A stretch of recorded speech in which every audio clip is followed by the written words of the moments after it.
just jump right into it, shall we? You boys ready? Yep. Eh.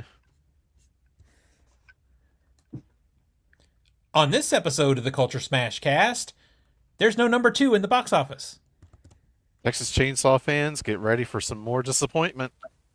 And famed anti-phone theater adds phones. It's the Culture Smash cast, episode 689 for February the 4th, 2026. I'm Stephen Lackey, editor of the Culture Smash cast. Nico? Nicholas Qualls, contributor to the Culture Smash cast. Zaki boy?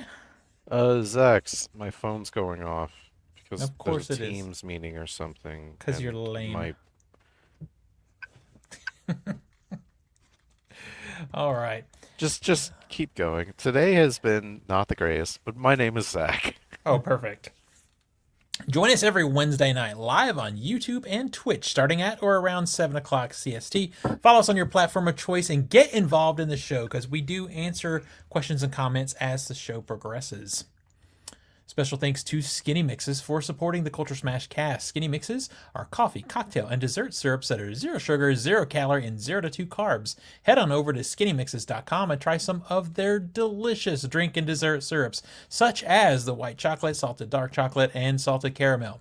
They also feature a variety of cocktail mixes and water infusions. Spice up your coffee or cocktail with less sugar, calories, and carbs. Use promo code CULTURESMASH for a 15% discount on your order. What have you been up to, Nico, since last we spoke? Feels like it was just yesterday, but it was a whole week ago. I never have an answer prepped for this section. So, not much work, baby. Not being snowed in like you guys. It's really weird how Atlanta treats the threat of a snowfall. We had the smallest amount of dusting this past Saturday, and like really nothing the week before. But like all of the businesses that we had plans to do on both weekends just completely canceled as soon as they could. So it is nothing like you guys in Nashville dealing with like legitimate snow and ice problems and power outages. It's like here it was laughable. So, funny thing about that is there was tons of power outages, all that stuff. I had none of that at my house. And yesterday, randomly, I guess they were repairing some transformers or something that were connected to our neighborhood, and the power went out. And I was like, "No, no, please, no, we missed it, no!" And it was out for 30 minutes. I was about to say, I didn't have, I had power the whole time, and then today at work, the last 15, 20 minutes just goes out. My Just goes out. dad, which is at like the tail end of the Nashville Electric Service coverage out in Ashland City, which is kind of a satellite town, didn't get power again until Monday. Jesus. So that's the 9 days, 8 or 9 days they hit it out. It went out so 8. So it went out like the Sunday a week before, went a whole week, and then finally got it on Monday. Luckily, he had the forethought of just GTFOing and going to my uncle's. Yeah, So he's exactly. been crashing for a week over there. I don't know where it is now, but as of yesterday, it was still 38,000 or so people still don't have power here. Yeah. So I'm not sure where it is today, but I know a lot of people's power started coming on. Thank goodness. So Zach, what did we do over the weekend since the last time we were here? We went and saw some movies Thursday night. We did. Did we? How'd that go? We'll get into it here at the box office when we get into that. Outside of that, Yeah. what did I do? I don't think I did anything. Right? You didn't do anything. You're useless. I didn't go. Like, I went out. You go out and you're like, okay, I can finally get out and you shop. But, like, no, I didn't really do much else. All right. Well, let's Been jump playing into the... Banjo-Kazooie. That's true. I got 4 jiggies to go till I, get to go to the big boss. All right. Well, let's jump into the box office and we'll talk about what we did. Number 10 was 28 years later, The Bone Temple. It made 1.5 million. It's made 23.6 so far. People should really see this movie. It's pretty decent. It's a fun time. It's really kind of sad that it's doing as So low badly. as it is. Yeah. Number 9 is Marty Supreme. It made another 2.9 million. It's made 90.8 million so far. Number 8 is The Housemaid. This fucking movie just won't go away. It made 3.4 million. It's made 120 so far. Number 7 is Mercy. It made 4.5 million. It's made 19.2 million so far. People, stop giving Amazon this. I mean, this is a failure of a movie, but it's still like 19 No, it had million. a hard fucking drop this weekend. It went from 1 to 7. Yeah, yeah. It looks awful. I kind of want to see it just because I want to look at Rebecca Ferguson for an hour and a half, but that's really about it. Yeah, but you're gonna have to look at Chris Pratt for an hour and a half too. I know. The Chris Pratt of it all is problematic. Number 6 is Shelter. This is a new Jason Statham movie. It opened to a $5.5 million. Not the most grand opening for him, but I think his movies kind of make like $20 million or whatever, and then that's it. Yeah. Number 5 is Avatar: Fire and Ash, still in the top 10. It made 5.6 million. It's made 386 million so far. I think they're thinking the total gross is going to be about 1.5 billion, That's what it sounds like. which, I mean, putting that in comparison to the other two, which crossed over 2, It's a significant drop. Yeah. as a drop, and it's Mhm. almost like it's the second film all over again. Maybe you Yep. shouldn't have done that. It's almost like the ooh and ah of this franchise is starting to wear off on people. Number Oops. 4 is Zootopia 2. It made 5.9 million. It's made 409 million so far. Number 3. Number Here's 2. one for you, Steven. What? Here's one. You should see this. Wait, hang on. And number 2 is Iron Lung. It made 17.8 million for its opening weekend. And number 1 this week is Send Help. It made 19.1 million opening weekend, and I'm so happy that it did because we can talk about this movie a little bit in just a second. I think Opening- you messed up the opening. Yeah. Because No. we opened with there's no number 2, which no, there's no number 3 is what you meant. What? Well, okay, yeah. Because this flip-flopped around a little bit actually, but whatever. The movie that I was dodging, you guys are making me fucking talk about it too much. I was trying to not speak on it.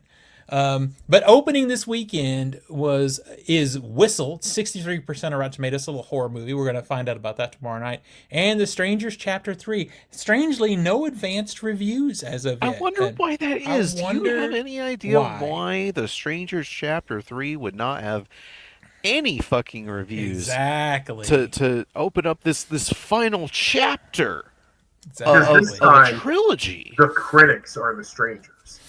Yeah. Now, to get to this past weekend, we saw some movies, didn't we, Zach? Yeah. So we saw Melania. Oh wait, no. we saw Iron Lung, and we saw Ah, Send Help.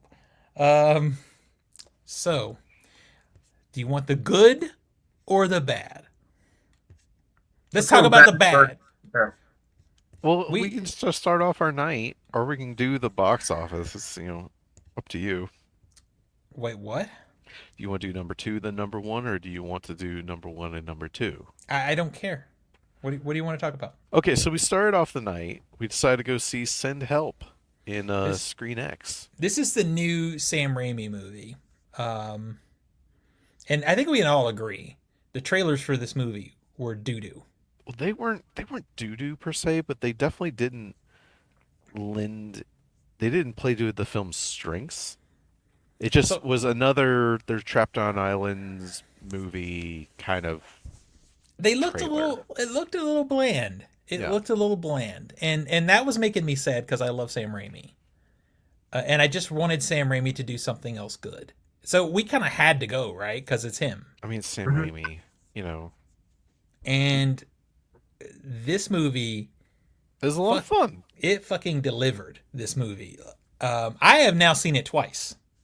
Because we saw it our first night in Screen X, and we only did Screen X because that was the only way the times worked in order Yeah. to see it, and then the other movie we had to see. The Screen X, as per usual, looked like shit to me. I did not It's like not it. lined up. The color timing is different. The resolution is different. There's screen tearing, which you would think someone enabled VSync, Mhm. and also it was making me sick. It wasn't making me sick, really, but It made me like go "Huh," because the camera like we sat, I don't want to say middle, but like front middle, because Yeah, I don't give a fuck about Screen X. I'm there for the movie, yeah. and the camera would sometimes turn, so the whole room is going, around, and I'm going, Mm. um, so I actually, we wear glasses, so I bring a microfiber towel. I put it on my head to act like blinders, so I don't see the sides whenever So they would if you, turn on. in case you're listening and you don't know what ScreenX is, it's basically two additional projectors project on the left and right It's actually walls of like the theater. four. Well, basically what it does is projects extended image on the left and the right on the walls, and I don't know in what world this sounds like it would be cool. A concert, Because maybe a concert would be like a cool K-pop concert, like KJ goes to those at Screen X, and I can see how that would be, if they're enveloping. shot for Screen X. But then, Yes. like, what are you getting? You got the band on stage in front of you, and you got other audience people on the left and right. I So mean, the camera could also be on stage, so you could see other cast, other singers or whatnot enveloping you hmm around, putting you in the experience. The problem with us is we are like cinephile eagle eyes over here, so hmm we can just tell like the color timing's off. Oh, it's not lined hmm up exactly. There's these huge bezels in between. Like, but if you're like, oh, sweet BTS, yeah. you don't care. I mean, Um, I remember I don't remember which movie it was. Maybe it was the Godzilla movie that we saw on Screen X, where they had opened up the gate or whatever, and you just saw people standing, Waiting for waiting their for their cue. cue to walk in. Waiting for the cue. And It's I'm that like, shot where it's like the camera pans over to a guy on a computer, and you can literally see him be like, yeah, "Ah, like he's waiting yeah," for like his. he's waiting for his cue. And it's like, what? How is this good? It removes you from the movie and like pulls you out. But this one, like one of the ones that really struck me is there's a shot of her laying on the beach, and when you look to the right where her legs stretch out further, it's not lined up. It's like her back is broken. Distractingly not lined Yeah, up. yeah. But anyway, away from Screen X into the movie, I am pleased to share that if you like Drag Me to Hell, you will like this movie. It is very much in line with that era of Sam Raimi. It's not quite Evil Dead, but it is. It has a couple It has moments. some moments. I will say this: it's bloodier than Drag Me to Hell. Dude, this is the first R-rated Sam Raimi film we've had in 20 years. I'll Yeah, take it. And there are moments where it goes like, "Okay, we're gonna be rated R now. Hope y'all are ready." And it's the whole audience was going, "Ah!" Like yeah, especially and me. yeah. And Um, my description of good Sam Raimi is it's grindhouse horror meets the Three Stooges, and that's yes, this movie too. That is Army of Darkness and Evil Dead Evil 2. Dead 2, and that is this movie also. So I gave it a 4.5. I'm I at a have 4. I have very little issues with it. There might be slight. The script needs a little bit tightening up, mainly in pacing, and They're just, also there's but some scenes. It's like, yeah, you could cut that. well, but it's good. You don't want I to know cut it. it's It's good. good, but it really late. Like, so the overall plot is about this girl who works at a corporate office, some hmm company, and she gets fucked over for a A promotional promotion. position, Yeah. and so they take her on a trip because she's a good analyst and something like that. They're also looking for an excuse to fire her, and then their plane Yeah. crashes. They lay on so thick the asshole-ish nature of the male characters. It's beyond cartoony. It's like, guys, we get it. Holy No, see, fuck. I'm gonna go ahead and disagree with you. I think it is beyond cartoony because that is Sam Raimi, I and get that, but we're I talking like 5 scenes. I think it's fine. Was I think three it's not enough? I think Sam Raimi, uh, when he's doing his thing, is gluttonous, Sure, and it is. And but there is also an element towards the end that I won't go into. I'll say it to you, but like to where they I don't think they developed it hard enough. So when a character pulls this card out and says this, I go, "Huh? I don't know. Go back to the script. You need to rewrite that." I'm gonna disagree. Again, I think It's it's small. It's like, hey, just tighten up the script a little bit. He didn't write the script. It was no, the he guys that didn't. wrote Freddy versus Jason. Which It's like which if you look at it's it as a huge improvement. it is, these guys really honed their skills between Freddy versus Jason and this. It's crazy what 20 years can do, Hmm. or 23 years can do. Yeah, something Um, like that. but I mean, again, I'm still like, yeah, highly recommend. It's not perfect, but it's great. So we go from that joyous, fun Walking out, being like, adventure, yeah, that was fun. and we walk into what, Zach? What? Iron Lung. Now, get this out of the way. Steven, how'd Yeah. you like Iron Lung? I fucking hated it. I angry hated that movie. I I don't fucking hate it. hated it. I don't hate it. I I hate it. go, this is heavily flawed. Is it the worst thing I've seen? No. No, But do I hate it? Yeah, I do. I don't even think it's the worst thing I've seen this year. Silent Hill was way worse. I'm gonna disagree. Silent Hill's a piece of shit also, but Silent Hill is a fucking disaster. This is like, okay, I see what you're going for here. You failed, but you had like solid foundations to go off Iron of. Iron Lung is a sci-fi, I guess, kind of sci-fi horror movie. Now, let's be real. I'm telling you right now, Zach is being soft on this movie because he likes the game and he likes the YouTuber. We'll talk about this a I'm year not from even now. subscribed to him. A year from now, yeah. But anytime it's a YouTuber, you go soft. Like you're even being Okay, soft on fuck Chris Stuckman until Stuckman is fucking ass and movie. yeah. Um, but I guarantee you, a year from now, we revisit this, and you're like, "Yeah, that movie, it's not good. It's Okay, bad. It here's my sucks. It thoughts on the sucks." film. It is It's about there's an expedition to where in the future suddenly all the stars disappear and they want to investigate this little ocean of blood. So they take a prisoner and they say, "You want to earn your freedom? Investigate the things we need to investigate, and we'll let you go." The biggest problem with this film is it is way too fucking long. It is 2 hours and 6 minutes, and it needs to be at maximum 20 minutes. 90 minutes. 20 minutes. At maximum. At maximum, 20 minutes. No, I don't see how you do all your plot points in 20 minutes in this film, unless you're Oh, just a oh, fucking you, montage. you mean the exposition, which this movie is nothing but exposition. Yes, the whole thing takes place in this little submarine, so you kind of have to have that. I get that. You're putting Hmm. your audience is the character of that's being forced to do this. So everything he learns, we learn. And you do this because we're stuck in a fucking submarine exposition. Um, the problem here is pacing. It is really slow. And while I do like a slow burn, it is like, come on, you need to like get this going. And I uh, full on fell the fuck asleep at one point. I can Man, see that happening. Like, full disclosure, this is for fans of the YouTuber who enjoy him. And let's get this out of the way. He's a fine actor. Like, I think he did a fine job.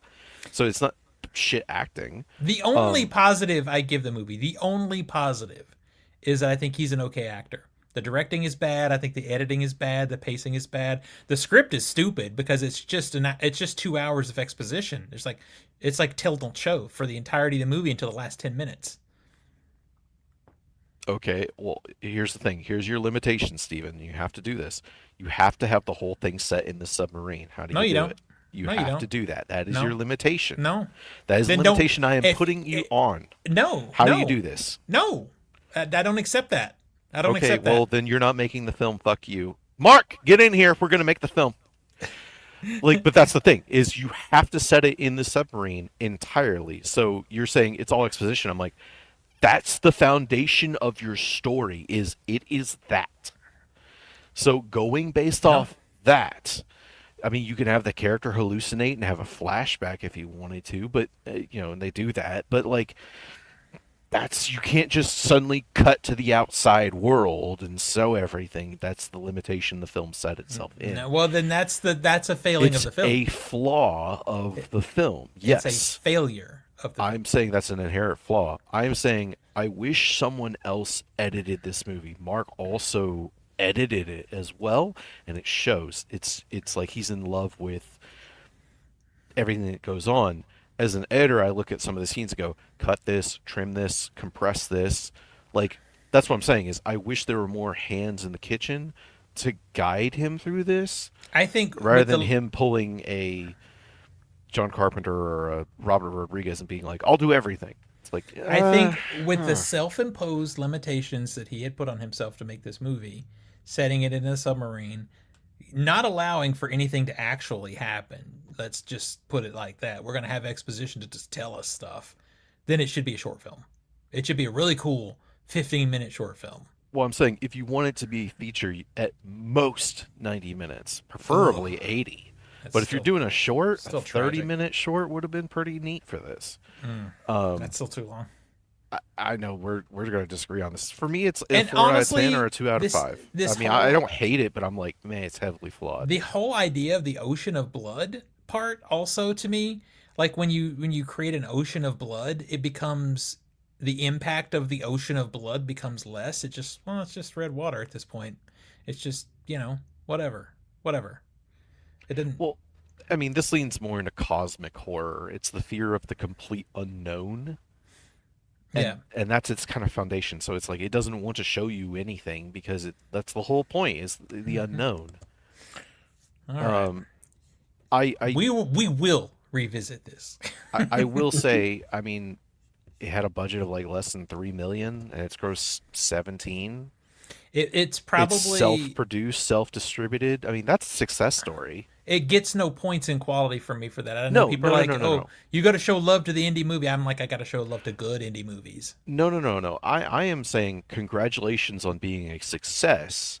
This is a beautiful moment for cinema as a whole, to where somebody can take their money and be like, "I'm going to make a movie and see if people want to see it," and people went and saw it. Whether or not the film was good. Number 3. Yeah, whether or not the film was good or bad, it is successful outside of the studio system. That's great. I mean, I was championing Terrifier 3 when it grossed a shit ton of money outside of the studio system. Great. I wish the movie was better though. I definitely would watch this again over number 3. That is interesting. I am curious to watch number 3 just to see it, just so I can actually have comments on it. If I were to do that, I would. I am pirating the shit out of it. Yeah, I'm not paying for that. All right, so this week we did this weekend. So let's talk about Film Ball.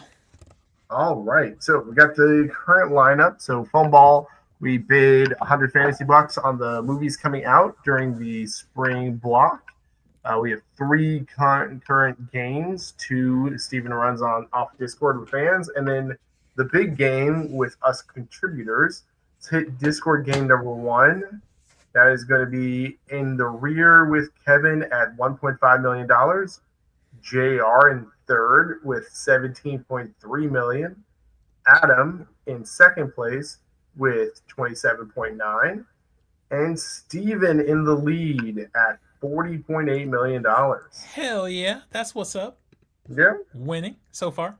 In the second Discord game, we got Samantha at $4.1 million, Marcus at $23.6, Nick at $24.2.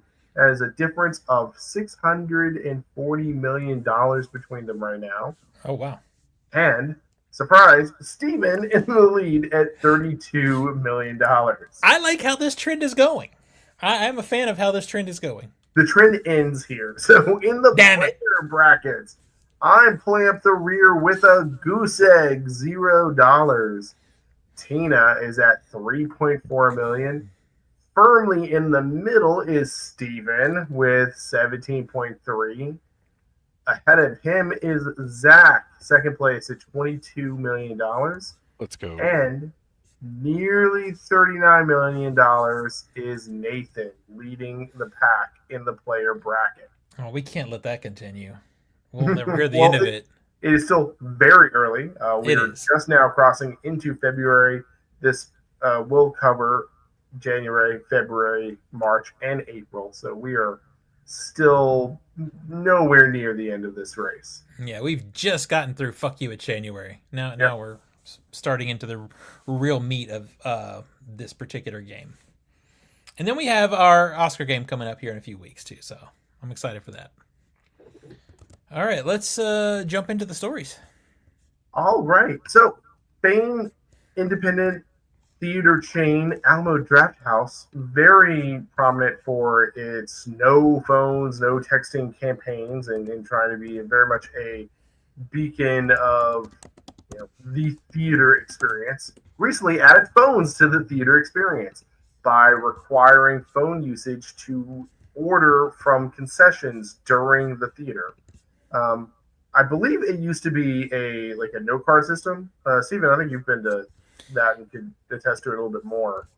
Yes. So It's a dining experience at the theater, and you could like and not to be confused, because you if you could look at this as someone who doesn't know about the Animal Draft House and say, well, what's the big deal? Buy my tickets and concessions all the time on mobile apps on at Regal or AMC. But what this is yes, referring to is the dine-in experience. And if you're sitting in the theater ordering food, you used to have a menu, right? And you had they basically give you post-it notes, and you could hit a button, and they would see and it was like a like an infrared light or whatever. They would see it, and you just write what you want on the post-it note, and they come pick it up and get it for you.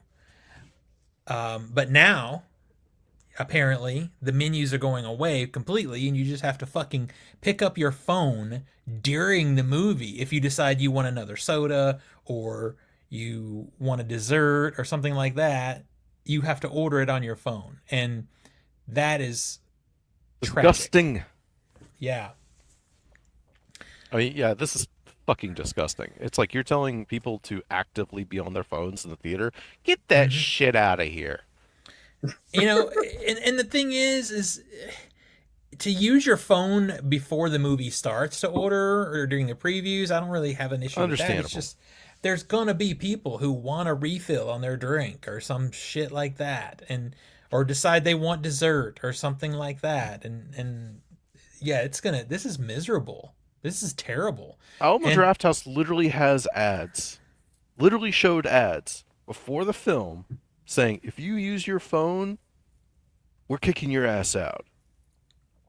that's the What the thing that fuck happened? unless yeah, you order our food. and But that's what's prove to me you're ordering food or texting. it's so confusing because it goes completely against their brand identity to do Well, Alamo this. Drafthouse was also recently sold. I believe Sony owns the brand And now. I remember we talked about this, and that was my concern. What is going to happen to them now that Sony owns them? And I was talking with Crystal about this earlier. It's like I don't even hate Sony. Like Sony is like one of the lesser evils of studios. But anytime a studio owns a theater, it's bad news. I don't care how good the studio is. Um, and I feel like this is just a move to cut employees. That I guess, That but it you are literally toxifying your brand to save. Like is the it employees are still there working. yeah, because they still have to deliver the food. is it So really costing that much to put some little notepads at each space? Yeah, that's why I'm like, you are literally harming your brand as a whole to save Mm-hmm. $30.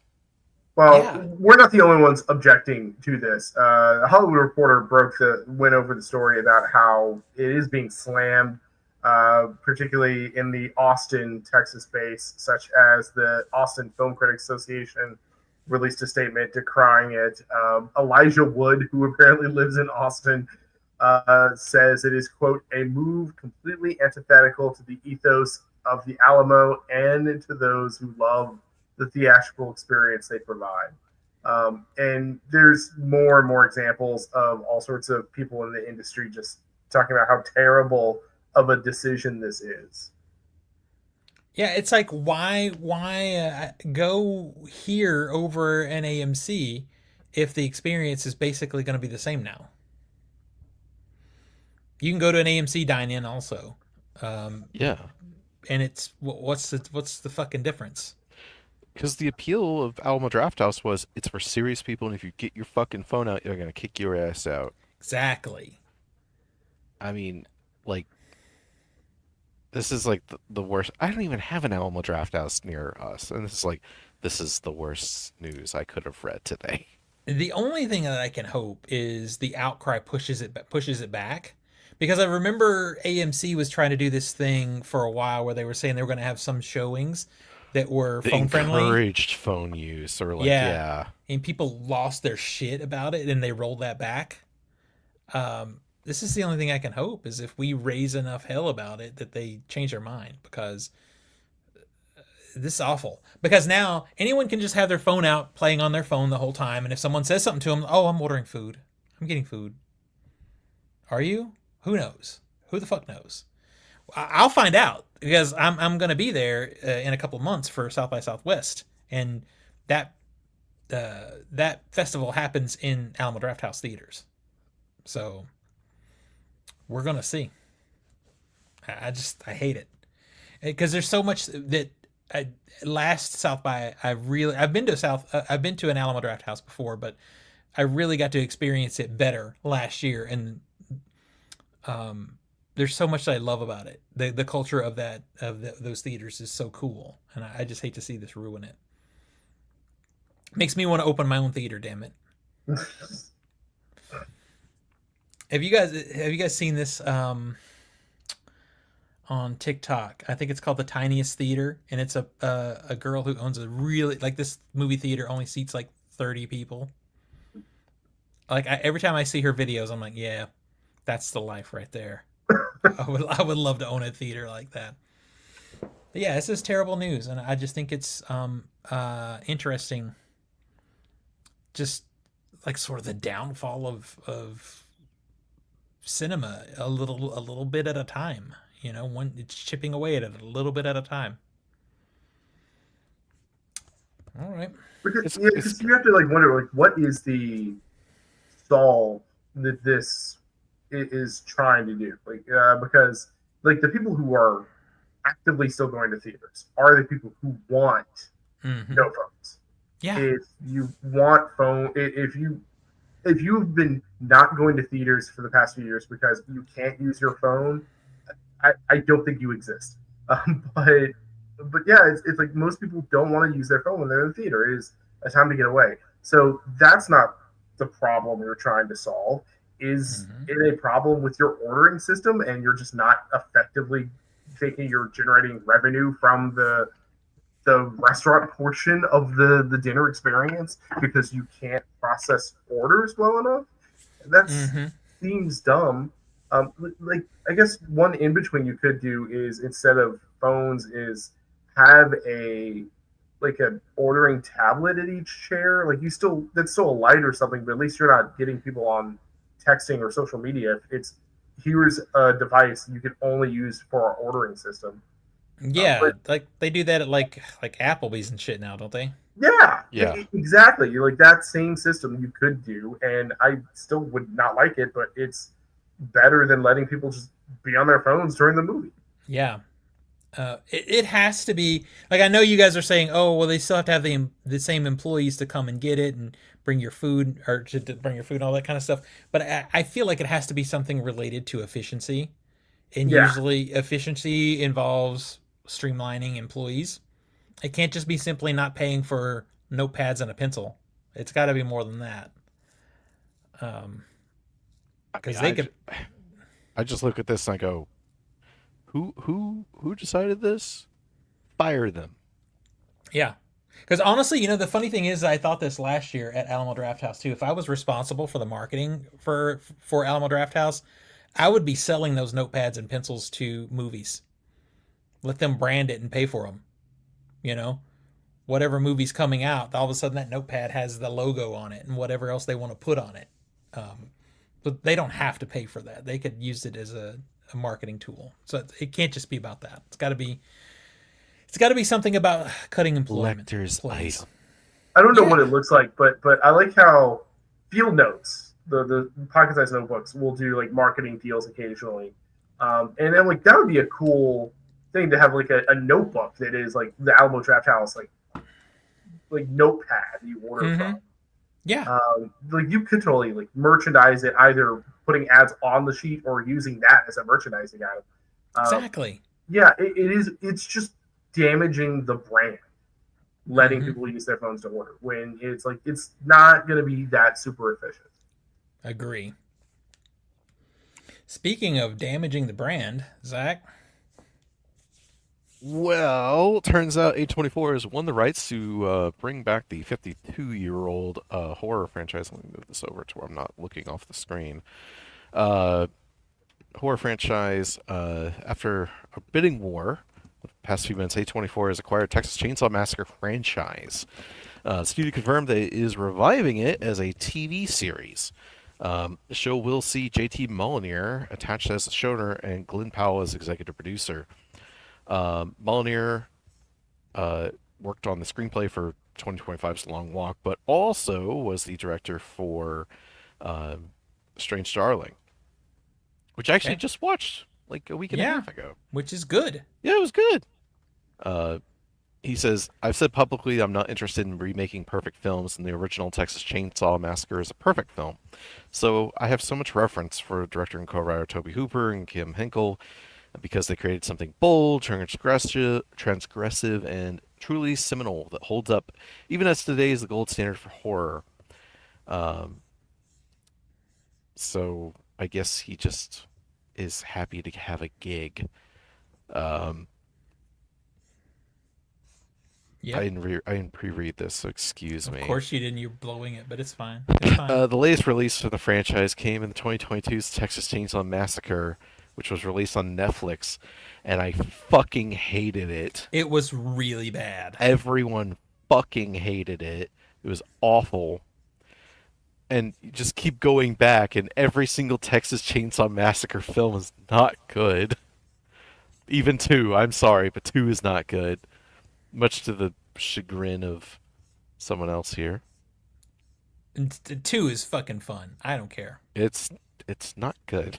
It is It's not very good. it is fun. You can eat shit. That movie is very fun. And it gave us Stretch, one of the greatest scream queens of all time. She's right there. Top 5. It's not good.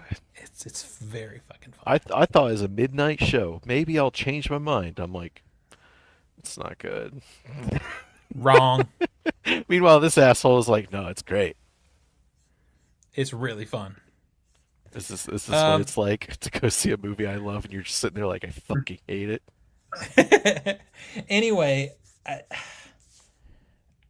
it's so I'm so conflicted about this story because I think some of the people behind it are pretty cool. I like Strange Darling. I like some of the vibe of Strange Darling. I think it works, but But do you look at Strange Darling and go, ah, TCM? TCM, or the No, I feel don't. or the edge of TCM, No. like at all? And And let's just get this right out of the way. If it comes out and it's amazing, we will spin on a fucking dime and be like, oh, we were fuck yeah, of wrong. course. We'll own that, but I But also don't see the intensity and sort of atmosphere of TCM stretching across a show, like a series. no, I just, I don't know. because I mean TCM, like those last like what 45 minutes, Mm-hmm. it's just relentless. The movie's going on 50, it's 50 plus years old now. Every time I watch I'm like, whew, holy shit. So Nico, I feel like you're probably not as hardcore fan as we are. So what do you think about this? I don't know how it will. I I I don't know. There have been like good like horror movie franchises. They've been like filmed traditionally adapted, switched over to a TV show. Like Mm-hmm. recently, Welcome to Derry was really good, and it's playing with the franchise in a way that's not solely just based on the It book or movies. Um, I don't know. I don't know. I'm like pulling Chainsaw Massacre into a TV show seems like a stretch. But and again, like Chainsaw Massacre, like every iteration, it has not held up to the first one. Mm-hmm. So I'm not holding out hope or optimism about it. It will just be. It is interesting. How has A24 done a TV series? Euphoria. Euphoria, yeah. Euphoria series? Okay, all right. Mm-hmm. I feel Um, like they've done another one as well, so it's Uh, definitely not their first foray. yeah, and they have a reality show coming out. I think a game show they're working on, which I think is a bad look for them too. But whatever, Yeah. whatever. The You remember when problem A24 was good? I do. You know, I think back like when you think about certain horror franchises giving too much background on the characters takes away from the intensity of those characters. Like I don't hate Rob Zombie's Halloween as much as a lot of people because at least he swung for the fences and he tried to do something different. But But also, I do understand giving too much background and reason for why Michael exists takes away from the fear factor of him in that way. yeah, it's the whole like, well, he was just, misunderstood, or Mm-hmm. oh, he was just sad about this. It's like, yeah, but part of the appeal is the unknown. I was just saying Mm-hmm. this with cosmic horror. It's the fear of the yeah, unknown. yeah. Mm-hmm. Michael Myers is just he is just evil. Like he is just broken, not because he was in a broken household or was Yeah. abused or anything. He's like, no, this there is no soul within this child. He is an evil killing machine. And I feel the same. I'm just thinking the exact same way. Like I don't need any history on Leatherface. It's just like I want. It would be maybe it'll be interesting if it doesn't deal with like Leatherface and does like another like massacre or something. Like it could go like an anthology route. Maybe I don't know. I I don't know. Did, I'm very trepidatious about it. so this is what I feel like is going to happen. Like when you watch the original Texas Chainsaw, you get the backstory of the family and the Uh-huh. whole. You get a lot of it in the opening of the film. You learn that there's a history of these killings. There's a lot of them. Whatever they've been going, whatever. So I feel like it's going to be turned into a horror procedural where they're just Mm. occasionally he occasionally takes somebody out and maybe they're fucking making chili out of them or something, and there's some fucking sheriff or something that's investigating it the whole time. How else do you stretch that story out? You know what I mean? I mean, And that's Yeah, what. they could do like generational, like focus on like different generations of the family doing the murders as opposed to I guess present day Leatherface. mm-hmm, As much as you want to pinpoint when they're going to say the present day Leatherface is, like is it the original 70s or is it going to be like a now Leatherface is going to be the present? But like shifting, kind of like what Welcome to Derry is. Welcome to mm-hmm, Derry is very much like here's a generational story, and the next one's going to be another era of. And the It story works pretty well because of how cyclical how much mm-hmm. you had like the 27-year gap between Yeah, each Pennywise, and so you could have something similar to that with Texas Chainsaw Massacre, but at that point it feels kind of repetitive to what we are already getting with Derry. yeah. Well, and it works with Derry because it's a supernatural creature that's basically immortal. Leatherface is gonna come and go one way or the other. So we have to have if we're gonna do that, we have to have excuses for why there's another generation. And that's why I simply feel like it's going to be a procedural, and I would be willing to bet you that I'm pretty confident that it'll be set in the 70s because they're going to be looking for that vibe. Well, I think Um, that's why Strange Darling kind of was his calling card because that had a very 70s feel it did, yeah. to it. Um, I just I don't know if I want this at all. Like I, I don't think we need this. and also the other thing I was going to ask you guys is A24 they tend to not always, but they do tend to lean into elevated horror a little bit. I mean, they did give us X, um, the X trilogy, which was I think mostly not elevated horror, but they do lean that direction, and I think that's just such a bad path to go down for TCM. TCM to me is not intellectual; it's emotional. It's angry, and that's it. It's Well, mad. it's that feeling of like you ever been just swelteringly hot in the sun, you're Mm-hmm. frustrated and you're hot and you got nowhere to go and you're stuck and like that's what TCM feels like. It's just miserable. And there is social commentary in the movie. Like you watch the movie, they talk about how he Leatherface lost his job in the slaughterhouse, stuff like that. And then the movie also has a little commentary happening about the gas crisis of the 70s. It's in there, but it's a far back seat. It's like one of those 8 passenger vans, and it's in the very back row. It's Yeah, not because like, essentially if the gas crisis wasn't a thing, and even if you didn't know about it, you could just say, "Oh yeah, this gas station got no gas." yeah, why doesn't this gas station have any gas? Well, you know, I mean, it's there, but again, it's not like it's not in the passenger seat. It's not in the front. Yeah. And I feel like there will be this want to do more of that. I think that was kind of what happened with the Candyman remake. The Candyman remakes focus so heavily on social commentary that it forgot to be scary. Yeah. And it's because it's not a scary movie, and it's more of something different. And I feel like if you do that with TCM, it's just not going to work. Evening, Dawn. Wait, what? Don Hensley says, "Evening, gents." Oh, what's up, Don? Um, yeah, I, if you're a fan of TCM, it is like a battered housewife to be a fan of this series. I mean, I used to make that joke about Halloween. At least Halloween has 1, 3 parts of H2O, parts of 4. Like, there are moments with TCM. It's like you got 1, and if you're a sicko, you got 2. But Yeah. past that, 3, Next Generation, The only remake, other one that I can prequel to the remake, yeah, the Netflix film. the only one outside of the first two that I can mildly argue for a little bit Don't say is remake. the Jessica Biel one. I'm not saying it's good, but I can argue for it a little bit. But it's not good.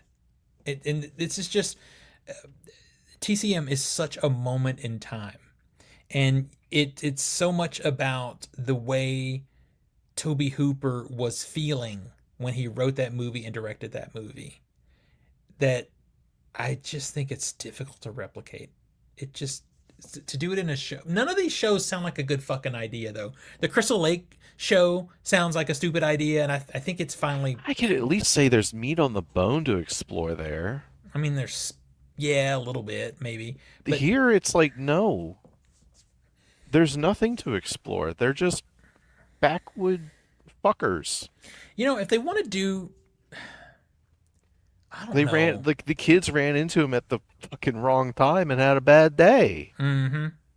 Yeah, Like and I kind of feel like we're done. At the end of the film, we're done. exactly. Did you guys check out The Housemaid? What did you think? No, no. Sorry, Paul Feig keeps me away after Ghostbusters. It's not even Paul Feig because I like A Simple Favor. I do kind of want to see it. I'm going to watch it at some point because I like this sort of 90s the hand that rocks the cradle kind of vibe, and it feels like it might be that. But I'm just I'm waiting to try not to give any money to Sydney Sweeney. It's just I'm not into her as a person at this point. But I'll watch it eventually. So I was sitting here, I was trying to think, is there a horror movie that would make a good series? Is there something? Hellraiser. Maybe Hellraiser, but you know what I think Hellraiser, a good series of Hellraiser would turn into is an anthology, is what it would be. Yeah, I feel like that's what you do. As an anthology, Hellraiser. You follow would the be, box. Yeah, that would be kind of a good time. Yeah, you just follow the box. That's essentially what the movies are. You're just turning the movies into a miniseries, and it's just following the box and at each season. So yeah, Mm-hmm. Yeah. I'm fine with that because you can expand on character, you can expand on their desires and whatnot. You can that's fine. And you would have. So it kind of depends on what you mean by like what movie would make a series, because there was a Friday the 13th television series. Oh, It we're not had going to talk nothing. about Freddy's Nightmares or anything like There that. there Come on. was there But was, again, but like, the it has to be something that's.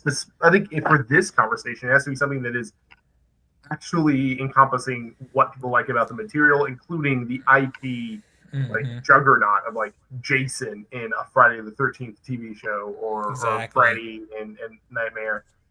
Because exactly like the Friday the 13th show was an anthology that was not Jason centric at all. Yeah. Uh, but like I'm going to mention again, Welcome to Derry, I think is going to be an anomaly because I don't think you're going to see another successful franchise, a movie horror movie franchise jump to TV in that same way. Yeah, I just feel like you're looking at it and you know the beats, you know Act 1, Act 2 and Act 3 what the beats are, and they're just going to stretch them out across multiple seasons and it's just going to be drug out and I hate that. I hate Well, I that. also think like Welcome to Derry has a pitch. It has like a built-in pitch that they were able to encompass. Like, oh yeah, Well, Pennywise comes back every 20. Welcome to Derry is based off eras, right? So Yeah, different. it's like he Yeah. comes back every 27, 28 hmm years, whatever, and it's like we'll hit the other eras. That's the show. It's like And what happened the other times Pennywise showed up, I and think what is interesting about that is it's still basically an anthology. It's mhm, just a long one. You don't get one yeah, episode, you get like an 8 episode story, then you'll get another 8 episode story in a different era that'll be completely different, just mildly tied to the previous one. Uh, and that's why I if the said like if the TCM family mm-hmm, is this generational. This is just what our family does all the time. Is mm-hmm, so you can go back 2 generations to do that, but you're also dealing with the fact of that's just been done. So yeah, what new are you bringing to the table? What are you bringing to the table that's really going to bring TCM fans back to go, hey, I'm excited about this. exactly, exactly. I don't know. It's hard for me because the holy trinity for me is Halloween, Dawn of the Dead, and Texas Chainsaw. So you're messing with one of the best. So my bar is set very high. Um, I don't know. I don't know. But it is an interesting thing. I have been since I saw this story the first time, and it's kind of come back and forth because there was a big bidding war for this one, and it was Tyler Sheridan was in the mix trying to get a hold of it, which I think he was doing a movie, so I probably would have preferred that, to be honest. I mean, I Um, think Texas Chainsaw Massacre just works as a situation hmm rather than situations. Yeah, Because a TV series is situations. it is. It is. But yeah, I I've kind wonder, of I been. wonder if it's a bit of like because like Glenn Powell is attached to produce, not hmm necessarily star in or be in, but just to produce it. And it's like he's a Texas guy. hmm Is Texas Chainsaw Massacre a point of pride to some of the film aficionados in Texas? I mean, Apparent. I know barbecue is. Yeah, and I was going to say apparently so because you've got the icons of Texas all coming for it. Yeah. When you have Glenn Powell and you have Tyler Sheridan, that's fucking Texas right there in Hollywood. The only other thing we could have had is Matthew McConaughey wanting to be in it again, but I think he had his fill of it after A New Generation or whatever. The next generation didn't do it Yeah, for him. Yeah, I guess not. he was hoping shit would be buried. Right? I mean, that might be the way to do it is like mix it in with like oh what's the shows Blank Detective. Oh, Um, True Oh, Detective. True Detective. yeah, Yeah. there's an Again, anthology show right there. Yeah. yeah, but there's a lot of situations in that Yeah, show, and also there's more meat than. I, look, episode 1 starts minute 1. You're like, okay, so like, when's Leatherface? Like immediately you hit play on hmm that show, you're like, when are they going to show Leatherface? Yeah, and I'm afraid it's going to be one of those things. Like you remember, like the '80s and '90s shows where uh, it would be something like that. Let's say like Knight Rider or something, or you're waiting for the car to do something, or um, Spider Man. You're waiting for him to be in the Spider Man outfit, and it might not be till the end of the episode. You get like two scenes of it, and you're just waiting for him to do it. Like I see it right now with fucking Wonder Man. I'm watching Wonder Man because I heard it was good, and it's just another long ass origin story. I'm like, I just want him to be Wonder Man. Can he just be Wonder Man? Why do we have to have all this bullshit to lead up to it? I guess the point I was getting at was when you watch True Detective for the first time, you're like, oh, I don't know what's going on. I don't know who is there a killer? Oh man, I wonder who that could be. Immediately when you start this, you're gonna be like, Oh, you're where's talking about Leatherface? there's no mystery. There's Yeah, no mystery. So to go that route of like True Detective would be like you're wasting everyone's time. Like yeah. when I started like Welcome to Dare, I'm like, when is Pennywise gonna show up? Are they gonna do it? And it took like 5 episodes before he showed up. Right. But there was no mystery. It was like, yeah, I fucking know it's Pennywise the Clown. So Don, we did two of us did see together. One of us liked it, one of us did not. It was mid.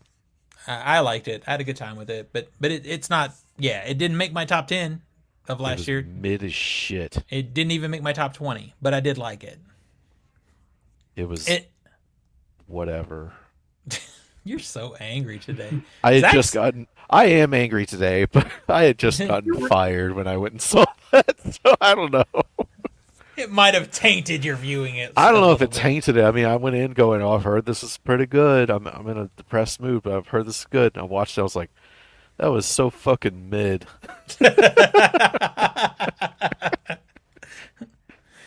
Well, we got a big fun day tomorrow, though, don't we, Zach? Oh boy, what are we seeing tomorrow, Steven? Oh, we already have our tickets for The Strangers Chapter 3 tomorrow. I don't even drink anymore, but I'm like, should I do a booze run? And it's just one of those things where it's what we call homework. Because I've seen the first two. I saw the first one and it was terrible. Went to the second one and I made Zach go also to that one. So now we just got to end it, right? We just got to. We just gotta see how does this story end, boys. Yeah, I mean, I didn't see exactly. part one. I'm not going to, but let's just. I gotta know. Yeah. And then we're going to stick around and see this Whistle horror movie, which I'm hearing divisive things. Some people really like it and some people really don't. So we'll see how it goes. I was shocked to find out it's IFC. I thought it was Blumhouse for sure. Yeah, no, it's an IFC release. And I'm actually going before that. We're going to go and see The Moment before that, which is an A24. Oh, I'm sorry. Some people got to work. Yeah, You know? experimental type of film. But yeah, we will report back on the dual horror movie experience. It's going to be special. At least we're getting the bad one out of the way and taking rolling the dice on the second one. Listen, we are seeing The Strangers Chapter 3 at the best possible time because I have seen Return to Silent Hill and I have seen The Iron Lung. So maybe Are we going to make it a trilogy and see Mortuary's Assistant? I don't know about that. I don't know. I don't know. I don't know. That's a straight to Shutter movie. Yeah. But and the problem, like, so Mortuary's Assistant is a video game, and they're making a movie on it. And Yeah. I looked at it, and I'm like, how the fuck y'all gonna do that? I guess sure. I mean, Mortuary Assistant scared the piss out of me, but that Cause you're a baby. that game knew how to fucking scare me. It was bullshit, Right. and I didn't want to play it. But it's like, okay, so we've had two video game adaptations. Should we make it a trilogy this year? All right. Before we But the showtimes are like at 9:45 p.m. What the fuck? That's the big That problem. hurts. I mean, I would consider going if we could get like a 6 o'clock show. That'd be cool. Yeah. That'd be cool. Nico, I've been meaning to ask you this, and I've been after Zach about it, and I haven't been after him in a hot minute. This is very much a tangent away from this, but have you guys started watching Pluribus at all? I should No, get not back on yet. that. I need to, but I've not started. We need to have a conversation about that show, so you guys need to get your shit together. And Zach, you are dragging your ass. Yeah, I haven't Sir. watched any episodes since. Like, I'm loving it. I'm halfway through the season. Absolutely love it. More, please. I just need to sit down and watch it. It's on my computer, and I tried to put it on my TV, and it didn't work. I got my player back, so maybe I'll try it again. Yeah, you should do that. Yeah, Bill Inside Baseball, my 4K Blu-ray player, the nice one, the expensive one, had to ship off to get like warranted. And boy, that wasn't free. Yep. Hopefully it was worth it. $160, it better be worth You- it. Not to mention the $300 Well, the player cost. You didn't exactly get your Blu-ray player back at the most optimal time because this is a Oh, bullshit week for physical media releases. I only have oh, three that matter in my list, and it's Friday the 13th Part 2 is out in a 4K Steelbook and a finally. regular standard edition. Keeper is out in a Blu-ray and a 4K, and that movie's dog shit. Osgood Perkins, I think, is a director. I liked Longlegs, but I think he is quickly proving that he is a It one-hit was a fluke. wonder. It was Yeah, a it was it a was a fluke. fluke. Yeah, because these last two movies have been doo-doo. Wow, you really weren't joking. It is a shit week for Yeah. physical releases. Yeah, and then we got 310 to Yuma coming out in 4K from Criterion. That's really about it for shit Is that's it the original or the remake? it's the original. Yeah, it's Yeah, the original. it's the original. Yeah. And that's yeah, man. Yeah, it's a usually, bad so week. if people don't know, usually there's like a whole list on Blu-ray.com of like all the releases, and usually week to week it's like 70-80% of that list. This week it's like 20% of Yeah. the list size, so it's like Mhm. that much. It's Usually it's like bad. this much. Zach, what Blu-ray player do you have? Someone asking. Oh, 4K player. Oh, It's a Panasonic, right? yeah, it's a Panasonic.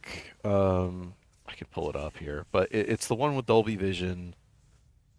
Um, So the question also in the chat is, do you guys care about sound, like the soundtrack, or are you only like I'm concerned with the plot?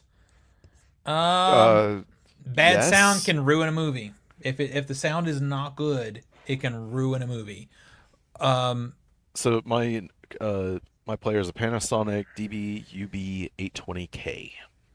Nico, do you have a preference or an opinion Opinion on the on sound? sound? Yeah, Um, it, I mean, sound. I think is one of those things where, it, I mean, I mean, if it's good sound, you can definitely notice it. But it's Y- when it's bad. That's when it's You obvious. can have hmm bad visuals and good sound, and Yeah, the audience will forgive you. But if you hmm have bad sound and good visuals, the audience will tear you apart. Hence, any fucking time you can't clearly understand a piece of dialogue in a Nolan film, that is all people talk about. Yep. That is mm-hmm. all they talk about. But I will tell you, in the theater, if you're and that movie has to be good because I hate coming out of a movie and the movie's not good and all we can comment is well, it had some good atmos. But if you're in a I think you're watching a good movie and it also has really immersive good atmos, I'll take that over 3D anytime. Yeah, Oh Anytime. yeah, we've been in some shitty films and like with Eddington. We thought Yeah. people were talking in our theater. We're like, what the fuck is going? Oh, that's the Yeah. soundtrack. Like it That was so mix, good. it was so good. I wish the movie lived up to the quality of the sound mix, but yeah. He You lists Tenet. I never had an issue with Tenet. I still don't have an issue with Tenet. I've seen the I film in IMAX 70 millimeter. I've seen it on 4K. I've seen it with multiple systems, and I just don't have an issue with that sound mix. I do. I do. I mean, seeing it in IMAX, I really didn't have too much of an issue, but it's watching it at home. It's kind of They adjusted it. there's They so much. adjusted it for home. Yeah. Um, but I always think of Mad Max Fury Road, like especially the opening of that movie. mm-hmm. I always think of Blade Runner 2049, just the way the rain sounds in that movie when he's outside. If you feel like you're getting wet and you're not, it's just over you. Those kind of sound things are really cool and important. But yeah, it's just like both of these guys said. If the sound is bad, you might as well forget it. Yeah, that's why, if you're making a film, make sure you have good audio. Your audience Yeah, will forgive an out of focus shot. Your audience will forgive a dark shot. As long as they can hear and understand what's going on, they will pretty much forgive you yeah, for a shot. Not the whole film, but a shot, yeah. yeah. So Nico, what are you guys planning this weekend media wise? You gonna do any movies or anything? I don't know yet.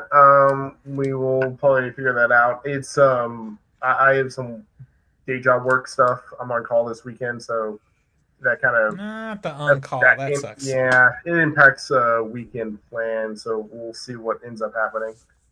Well, if you're listening to this and want to see probably some angry videos about The Strangers Chapter 2, you should follow my TikTok channel because I'm going to make Zach talk And if on you it too, want to see probably. something about Strangers Chapter 3, Chapter 3. Sorry, Chapter Chapter 3. 3. Actually, You the forgot Chapter... about Yeah, the Chapter 2 video is already up there. Yeah, Chapter 3. So let's... apparently, and this yes? is apparently true, there is a whole bloody affair cut of all 3 films as one movie.